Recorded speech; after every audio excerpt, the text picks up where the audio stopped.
हमारे संवाददाता अभिषेक हमारे साथ इस वक्त जुड़ चुके हैं, सीधे उनके पास लिए चलते हैं। अभिषेक, क्या स्थिति है दिल्ली में और हेल्थ मिनिस्ट्री ने पूरे देश के लिए इस समय कोरोना को लेकर क्या कहा है?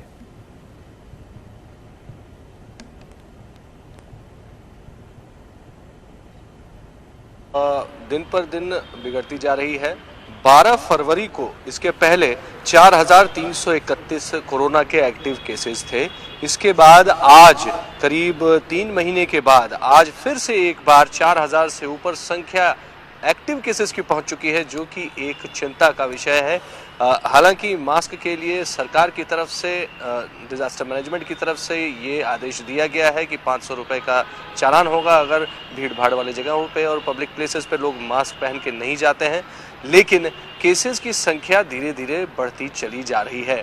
इसके अलावा जो इस बार का जो कोविड वेव है सईद, उसमें कुछ चीज़ें ऐसी देखने को मिल रही हैं। जो वेरिएंट है इसके बारे में जांच जो गवर्नमेंट है वो तो बाद में करेगी, उसकी रिपोर्ट बेशक बाद में, लेकिन जो प्राइमा फेसी जो सिम्टम्स देखने को मिल रहे हैं लोगों में वो इस तरीके के हैं कि बुखार और जुकाम के साथ ये कई 3 से 5 दिनों के अंदर रिकवरी के पाथ पर निकल जा रहा है। इस तरीके के ही ज़्यादातर केसेस देखने को मिल रहे हैं। अब ये लैब में टेस्ट होगा, फिर ये लंबी प्रक्रिया होकर के तब ये सामने आ पाएगा कि ये वेरिएंट कौन सा है जिसकी वजह से ये केसेस बढ़ते चले जा रहे हैं। फिलहाल सरकार की तरफ से ये कहा गया है कि पूरी तरीके से तैयारी कर ली गई है, चाहे वो ऑक्सीजन सिलेंडर की बात हो, ऑक्सीजन सप्लाई की बात हो। जो सप्लाई चेन थी पिछली बार वो बड़ी मुश्किल से बन पाई थी, क्योंकि जो सिलेंडर्स होते हैं ऑक्सीजन को ट्रांसपोर्ट करने वाले, उनकी संख्या बेहद कम थी। इस बार उन सबको काबू किया गया है, संख्या बढ़ाई गई है, अस्पताल में बेड बढ़ाए गए हैं। जो टेम्पररी मेकशिफ्ट हॉस्पिटल बनाए गए थे, उन हॉस्पिटल्स को फिर से उसमें स्टाफ्स लगाए गए हैं और किसी भी वक्त किसी भी इमरजेंसी में लोगों को वहां एडमिट करने के लिए बिल्कुल एक ऐसी बाउंड्री खड़ी कर दी गई है कि किसी भी वक्त उस दरवाजे के अंदर किसी को भी दाखिल किया जा सकता है। कभी भी वहां पर लोगों को एडमिट शुरू किया जा सकता है कोरोना का ट्रीटमेंट होना। सही, बहुत धन्यवाद अभिषेक। अभिषेक बने रहिए और आप बात हम आपसे करेंगे। डॉक्टर गुप्ता, सरकारें तो अपनी तैयारी कर रही हैं, चाहे वो केंद्र सरकार हो या राज्य सरकारें हों।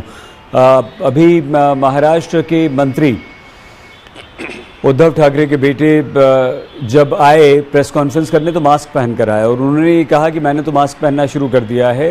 हालांकि ऐसी कोई गाइडलाइंस नहीं, लेकिन आप भी मास्क पहनना शुरू कर दें। दिल्ली में 500 रुपया फाइन भी है मास्क अगर आप नहीं पहनते हैं। तो क्या आपको डॉक्टर गुप्ता लगता है कि हम देशव्यापी एक कोई पॉलिसी कोरोना को लेकर नहीं अपना रहे हैं, सब अलग अलग अपनी तरह से बात कर रहे हैं और इसका कहीं लोगों को नुकसान ना हो जाए? देखिए, बिल्कुल सही कह रहे हैं कि गाइडलाइन सेम होनी चाहिए, पूरे देश के लिए सेम होनी चाहिए। लेकिन एक बात और है कि हमें ये भी देखना पड़ता है कि उस लोकल एरिया में क्या पॉजिटिविटी रेट है, क्या इन्फेक्शन रेट है, क्या आर नॉट वैल्यू है, क्या हॉस्पिटलाइजेशन रेट है, कितने लोग सिम्टोमेटिक्स हैं, कितनी टेस्टिंग हो रही है। इन सारे फैक्टर के बेस पे हम लोगों को जो हम नए नियम कानून इम्पोज करते हैं उनको लगाना चाहिए।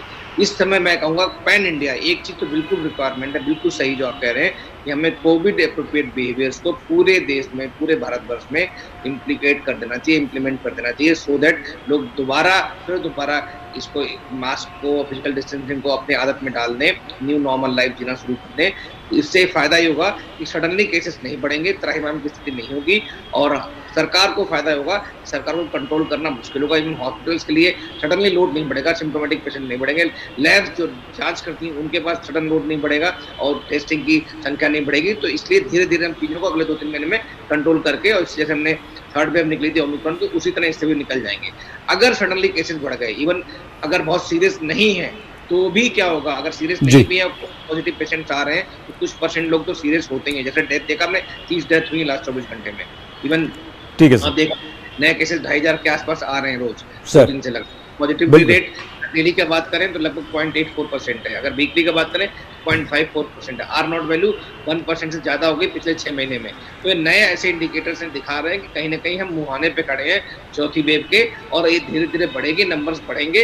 अगर आपको कंट्रोल करना, फैलेगा तो है ये, बस ये देखना है कि कैसे कैसे पॉजिटिविटी स्पीड को एकदम कैसे कंट्रोल कर सकते हैं। जो कर्व जो बढ़ता है उसको फ्लैटन कैसे कर सकते हैं, उस कर्व को फ्लैटन करना, उसका तरीका यही है कोविड एप्रोप्रिएट बिहेवियर पहला, और दूसरा तरीका ये है कि हमें वैक्सीन को बहुत तीव्र गति से 12 साल से कम के लिए भी लाना चाहिए, उनको लगाना चाहिए, और 12 साल से ऊपर उनको तो बूस्टर डोज और जो प्राइमरी वैक्सीनेशन है उसको बहुत तेज करना चाहिए। और तीसरा है, हमें टेस्टिंग बढ़ानी चाहिए, खास करके हम उसको बोलते हैं रैंडम सैंपलिंग करते हैं, वो इवन जो सीवेज वाटर सैंपलिंग है वो करनी चाहिए, इवन क्लस्टर सैंपलिंग, 3-4 नई टेक्नोलॉजी है जो लोग यूज करते हैं हेल्थ डिपार्टमेंट के लोग। तो हमें जहां भी सिम्टोमेटिक लोग दिख रहे हैं, जिनको इन्फ्लुएंजा लाइक इलनेस है, जिसको ILI बोलते हैं, ऐसे लोगों की रैंडम 4-5 लोगों की सैंपलिंग करनी चाहिए, सो दैट हमें पता लगे कि क्या कंडीशन है जो ओमिक्रॉन की जो नया वेरिएंट है उसके इन्फेक्शन की इन सोसाइटी में।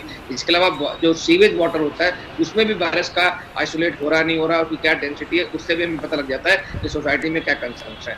तो हमें लगता है कि सारे चैनल्स के थ्रू हमें इस पर प्रहार करना चाहिए, तभी हम शायद इस कर्व को डैम्पन कर पाएंगे।